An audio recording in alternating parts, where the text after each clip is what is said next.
Welcome বন্ধুরা, AG biology লার্নিংয়ে তোমাদের প্রত্যেককে স্বাগত জানাই। আজকে আমাদের যে বিষয় তা হলো অ্যাসিস্টেড রিপ্রোডাক্টিভ টেকনোলজিস, বা এটাকে সংক্ষেপে এআরটি টেকনিক বলা হয়। অ্যাসিস্টেড রিপ্রোডাক্টিভ টেকনোলজি একে যদি বাংলা করা হয় তাহলে সহায়ক জন্মগত প্রযুক্তিসমূহ বলা হয়। একে সহায়ক জন্মগত প্রযুক্তিসমূহ।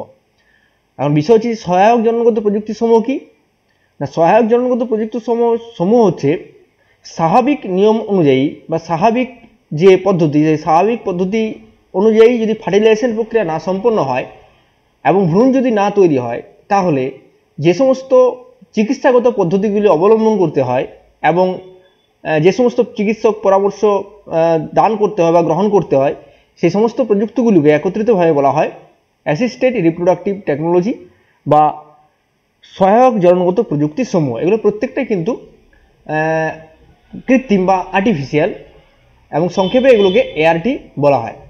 অ্যাসিস্টেড রিপ্রোডাক্টিভ যে টেকনোলজি, সেই অ্যাসিস্টেড রিপ্রোডাক্টিভ টেকনোলজি স্বাভাবিক অবস্থা যাদের নর্মাল কন্ডিশনে বা স্বাভাবিক অবস্থা যাদের ফার্টিলাইজেশন হয় না, নর্মাল কন্ডিশনে যারা ফার্টিলাইজেশন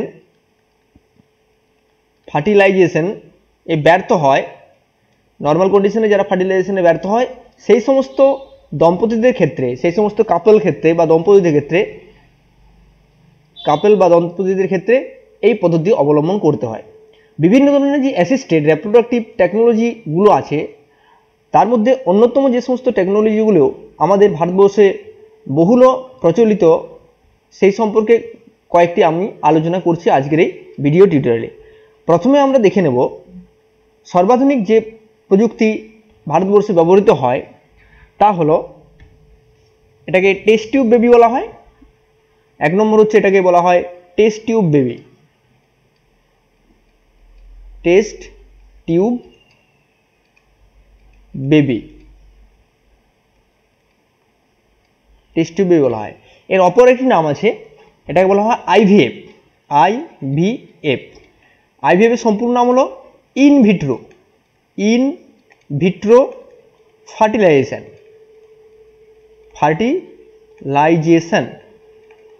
ইনভিট্রো মানে হচ্ছে দেহের বাইরে। ইনভিট্রো শব্দটির অর্থ হলো দেহের বাইরে। আর ইনভিভো শব্দটির অর্থ হলো দেহের ভেতরে। তাহলে ইনভিট্রো মানে হচ্ছে দেহের বাইরে। তাহলে যেহেতু নামটার মধ্যে আমরা এর উত্তরটা পেয়ে যাচ্ছি, ইনভিট্রো ফার্টিলাইজেশন মানে দেহের বাইরে ফার্টিলাইজেশন সম্পন্ন করা হয়।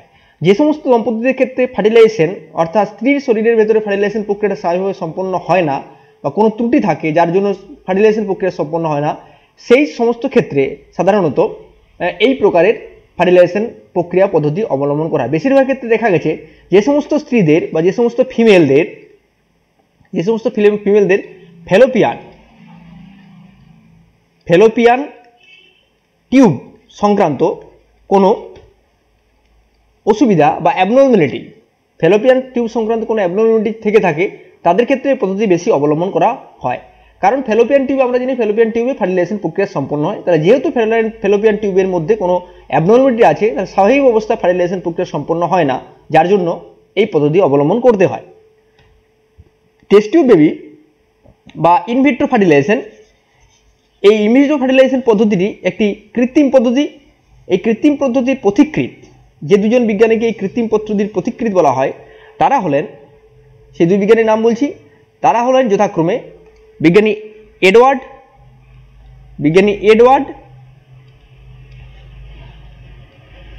এডওয়ার্ড এবং বিজ্ঞানী স্টেপটোই।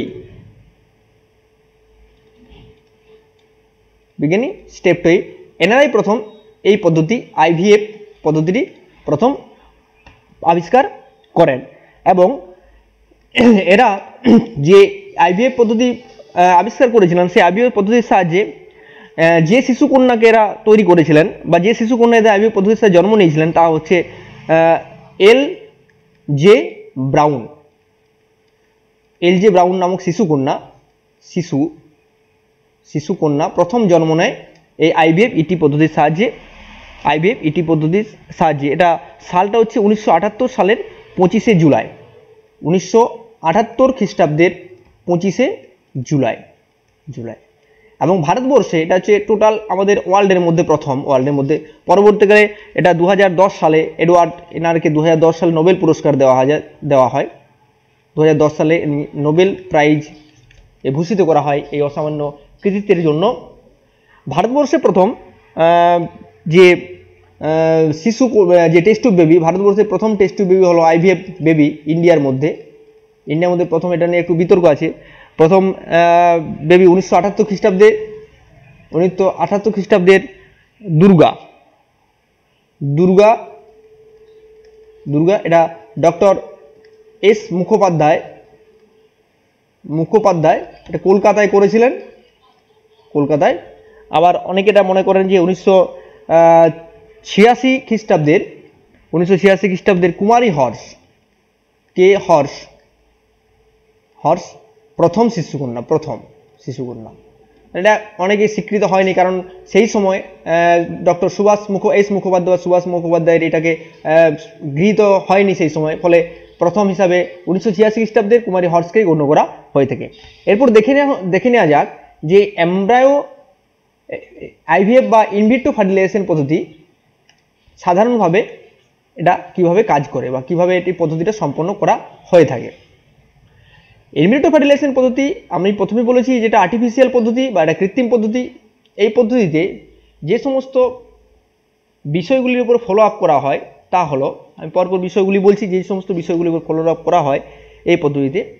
প্রথমে হচ্ছে 1 নম্বর হচ্ছে মেল বা পুরুষ সাথীর কাছ থেকে স্পার্ম কালেক্ট করা হয় এবং তার সাথে তার ফিমেল পার্টনার থেকে ওভাম কালেক্ট করা হয়। স্পার্ম এবং ওভামকে এটা স্পার্ম কালেক্ট এবং ওভাম কালেক্ট এটা নির্দিষ্ট ফলো আপের মধ্য দিয়ে হয়ে থাকে। এবং স্পার্ম এবং ওভাম এই দুইকে একটা নির্দিষ্টভাবে কালেক্ট করার পর তাদেরকে ল্যাবরেটরিতে নির্দিষ্ট কন্ডিশনে স্পেসিফিক কন্ডিশনে রাখা হয়, নির্দিষ্ট কন্ডিশনে তাদেরকে রাখা হয়। কোথায়? ল্যাবরেটরিতে। এবং সেখানে কৃত্রিমভাবে কৃত্রিমভাবে ফার্টিলাইজেশন ঘটানো হয়। কোথায়? দেহের বাইরে ল্যাবরেটরিতে ফার্টিলাইজেশন প্রক্রিয়া সম্পন্ন করা হয়। ফার্টিলাইজেশন প্রক্রিয়া সম্পন্ন করার পর তৈরি হয় জাইগোট, যা ওই ল্যাবরেটরির মধ্যে জাইগোট সৃষ্টি হয়। সেই জাইগোট বিভেদিত হয়ে যখন 8 কোষ বিশিষ্ট, যখন 8 সেল বিশিষ্ট এমব্রায়োর সৃষ্টি করে বা ব্লাস্টোমিয়ারের সৃষ্টি করে, 8 সেল বিশিষ্ট এমব্রায়ো বা ব্লাস্টোমিয়ার সৃষ্টি করে, সেই ব্লাস্টোমিয়ার সৃষ্টি হলো, সেই ব্লাস্টোমিয়ারকে কি করা হয় না, যে মহিলার শরীর থেকে ওভাম কালেকশন করা হয়েছিল সেই মহিলার যে ইউটেরাস আছে সেই ইউটেরাসের মধ্যে তাকে প্রতিস্থাপিত করে দেওয়া হয়। সেই মহিলার ইউটেরাসের মধ্যে তাকে প্রতিস্থাপিত করা হয়। অর্থাৎ যে এমব্রায়ো সৃষ্টি হয়েছিল সেই এমব্রায়োকে সেই মহিলার ইউটেরাসের মধ্যে প্রতিস্থাপিত করে দেওয়া হয়, এমব্রায়ো। তাহলে যেহেতু বাইরে ফার্টিলাইজেশন প্রক্রিয়া সম্পন্ন করা হয় তার জন্য এটাকে বলা হয় ইনভিট্রো ফার্টিলাইজেশন। এবং 8 সেল বিশিষ্ট যে ব্লাস্টোমিয়ার তৈরি হয় সেই ব্লাস্টোমিয়ারকে নির্দিষ্টভাবে মাতৃদেহের মধ্যে প্রতিস্থাপিত করে দেওয়া হয়। এখানে বিষয় হচ্ছে যে যদি যে মহিলার কাছ থেকে ওভাম কালেকশন করা হয়েছিল সেই মহিলার শরীরেই যদি ব্লাস্টোমিয়ারটি প্রতিস্থাপিত করা হয় তাহলে সেই মাতাকে বলা হবে বায়োলজিক্যাল মাদার। আবার যে মহিলা থেকে ওভাম কালেকশন করা হয়েছে তার শরীরে যদি ব্লাস্টোমিয়ার প্রতিস্থাপিত না করে অন্যজনের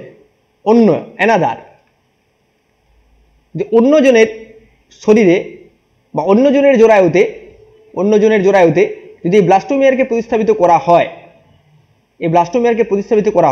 তখন সেই মাতাকে আমরা বলবো, তখন সেই মাতাকে অন্য মাতার শরীরে কালেকশন করা হচ্ছে ওভাম একজনের শরীর থেকে এবং সেটা নিয়ে কালেকশন প্রতিস্থাপিত করে দেওয়া হচ্ছে অন্যজনে।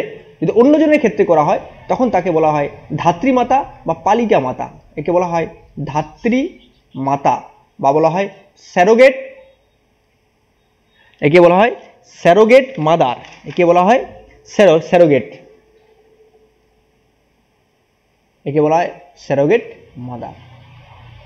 একে বলা হয় স্যারোগেট মাদার অর্থাৎ ধাত্রীমা বা পালিকা মা। তাহলে যে ভ্রূণ বা যে সন্তান সৃষ্টি হচ্ছে ধাত্রীমাতার শরীরে বা বৃদ্ধিপ্রাপ্ত হচ্ছে তার ক্রোমোজোমগত বিন্যাস কিন্তু ধাত্রীমাতার সমতুল্য হবে না। তার ক্রোমোজোমগত বিন্যাস কিন্তু ডোনার যিনি ওভাম দিয়েছেন তার ক্রোমোজোমের সমতুল্য হবে, কারণ তিনি শুধুমাত্র পালন করছেন, এমব্রায়ো কিন্তু অন্য কারো। এই নির্দিষ্ট টেকনিকটিকে বলা হয় ইনভিট্রো ফার্টিলাইজেশন। এটার আবার একটা নাম আছে, একে আইভিএফ ইটিও বলা হয়। আইভিএফ ইটিও বলা হয় কারণ যেহেতু ইনভিট্রো পদ্ধতিতে ফার্টিলাইজেশন ঘটানোর পর, বাইরে ফার্টিলাইজেশন ঘটানোর পর নির্দিষ্ট এমব্রায়োকে ট্রান্সফার করা হয় মাতার শরীরে, তার জন্য একে ইনভিট্রো ফার্টিলাইজেশন এমব্রায়ো ইটি মানে হচ্ছে এমব্রায়ো ট্রান্সফার টেকনিক বলা হয়। তাহলে একে টেস্ট টিউব বেবি বা নলজাত বেবির টেস্ট টিউব বেবি বা নলজাত শিশুর এই কনসেপ্ট হচ্ছে আইভিএফ ইটি। নেক্সট চলে যাচ্ছি আমরা অন্য আরেকটি টেকনিক, তা হলো অন্য আরেকটি টেকনিকে আমরা চলে যাচ্ছি। অন্য একটি টেকনিক হলো zygote intra fallopian transfer, ZIFT. Zygote intra fallopian transfer, zygote intra fallopian transfer, ZIFT। এটাকে বলা হয় জাইগোট ইন্ট্রা ব্র্যাকেট দেওয়া হয়ে গেল, zygote intra fallopian transfer, zygote intra Fallopian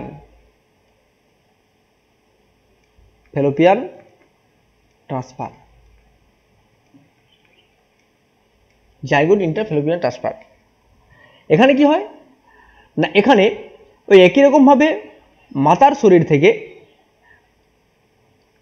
এবং পিতার শরীর থেকে, মাতার শরীর থেকে ওভাম এবং পিতার শরীর থেকে স্পার্ম কালেকশন করা হয় এবং সেই কালেকশন করা স্পার্ম এবং ওভামকে ল্যাবরেটরিতে ফার্টিলাইজেশন ঘটানো হয় এবং সিঙ্গেল সেল জাইগোট সৃষ্টি করা হয়, এবং যে জাইগোট সৃষ্টি হচ্ছে সেই জাইগোট নির্দিষ্ট পদ্ধতিতে বিভাজিত হয়।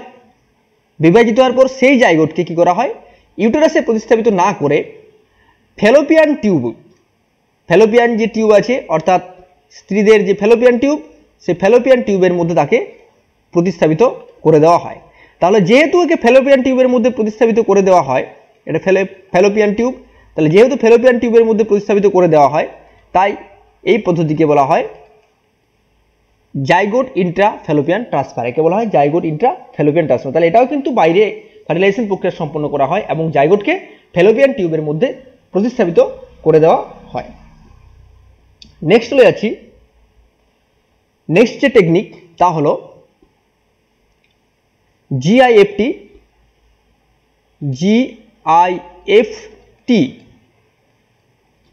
এটাকে বলা হয় গ্যামেট ইন্ট্রা ফ্যালোপিয়ান ট্রান্সফার। একে বলা হয় গ্যামেট ইন্ট্রা ফ্যালোপিয়ান ট্রান্সফার। এক্ষেত্রে কি হয় না, এক্ষেত্রে যে ঘটনা ঘটে, যদি মেল পার্টনার অর্থাৎ পুরুষ পার্টনারের যদি অলিগোস্পার্মিয়া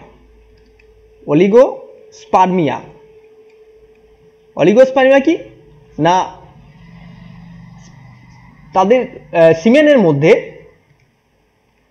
মধ্যে যা স্পার্ম থাকার কথা তার থেকে যদি কম স্পার্ম থাকে, তাহলে সেই কন্ডিশনকে অলিগোস্পার্মিয়া বলা হয়। এবং অলিগোস্পার্মিয়া এমন একটা কন্ডিশন যে কন্ডিশনে ইনফার্টিলিটি হওয়ার সম্ভাবনা প্রচুর থাকে, অর্থাৎ ফার্টিলাইজেশন ঘটে না, ফলে ইনফার্টিলিটি দেখা যায়। তাহলে যে সমস্ত মেল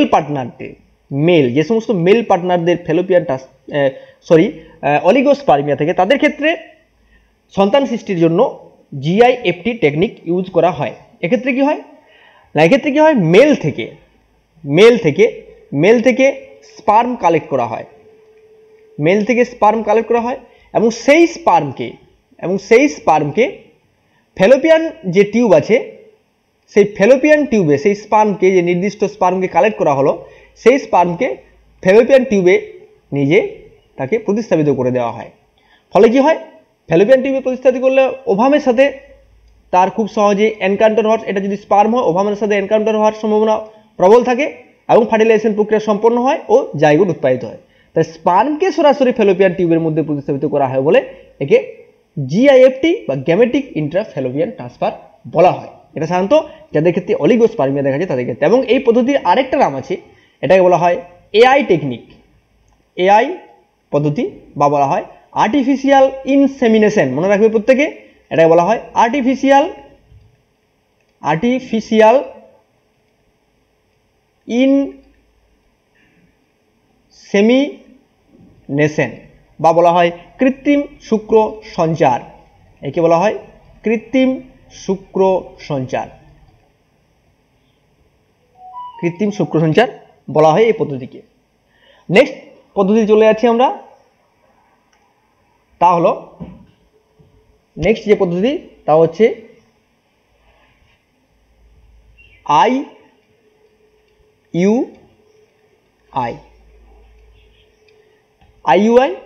এটার পুরো নাম হচ্ছে ইন্ট্রা ইউটেরাইন ইনসেমিনেশন।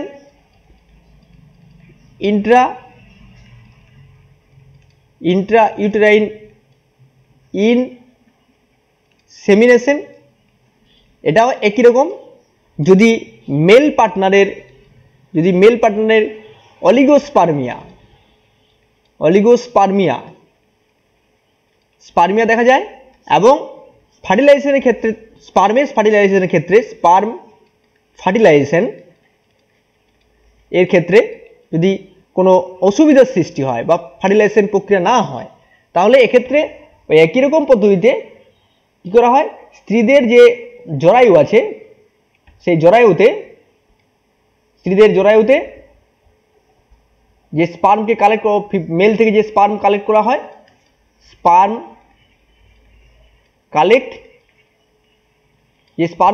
সেই স্পার্মকে সরাসরি জরায়ুর মধ্যে প্রতিস্থাপিত করে দেওয়া হয়, তাহলে যেহেতু এটা জরায়ুর মধ্যে প্রতিস্থাপিত করে দেওয়া হয়, তাই এই পদ্ধতিকে বলা হয় ইন্ট্রা ইউটেরাইন ইনসেমিনেশন। এটাকে ইন্ট্রা ইউটেরাইন ইনসেমিনেশন বলা হয়। নেক্সট যে টেকনিক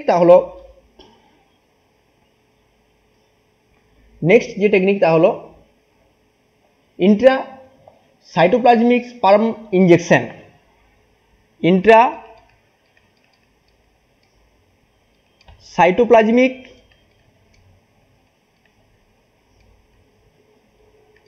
স্পার্ম ইনজেকশন, এটাও একই রকম ক্ষেত্রে ইউজ হয়। অলিগোস্পার্মিয়ার ক্ষেত্রে, এক্ষেত্রে কি হয় না, যে ওভাম ফিমেল থেকে ওভাম কালেক্ট করা হয়, এটা ওভাম কালেক্ট করা হচ্ছে। একই রকমভাবে মেল থেকে স্পার্ম কালেক্ট করা হয়,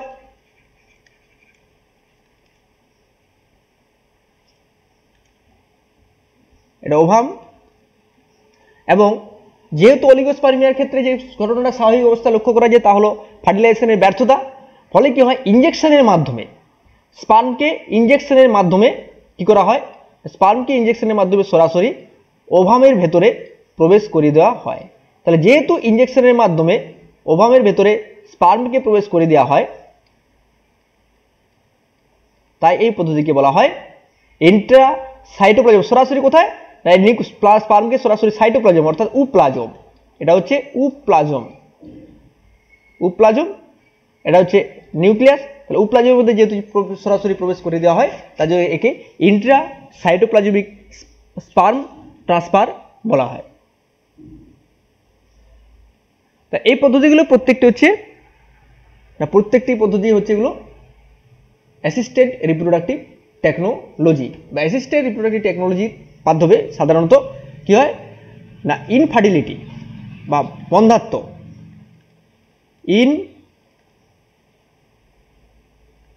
ইনফার্টিলিটি দূর করা হয়। সাধারণত এই পদ্ধতিগুলো ভারতবর্ষে বহুল ব্যবহৃত, মেডিকেল সায়েন্স বা চিকিৎসা বিজ্ঞানে এগুলো বহুলভাবে ব্যবহার করে চলেছে। যদিও এই পদ্ধতিগুলি অনেক ক্ষেত্রে খরচ সাপেক্ষ, অভিজ্ঞ ডাক্তারের প্রয়োজন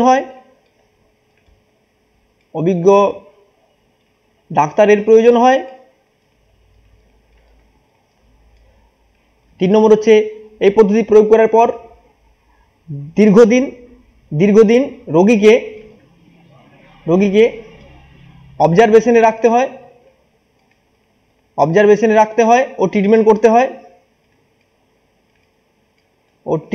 করতে হয় কারণ সময় মতো বিভিন্ন ধরনের যে হরমোনাল যে ইঞ্জেকশনগুলো আছে সেগুলো প্রদান করতে হয়, কারণ সঠিকভাবে এন্ডোমেট্রিয়াম ঠিক রাখার জন্য, এমব্রায়ো বৃদ্ধি করার জন্য রোগীকে অবজারভেশন এবং তাদেরকে ঠিক টাইপের ট্রিটমেন্ট করতে হয় এদের ক্ষেত্রে।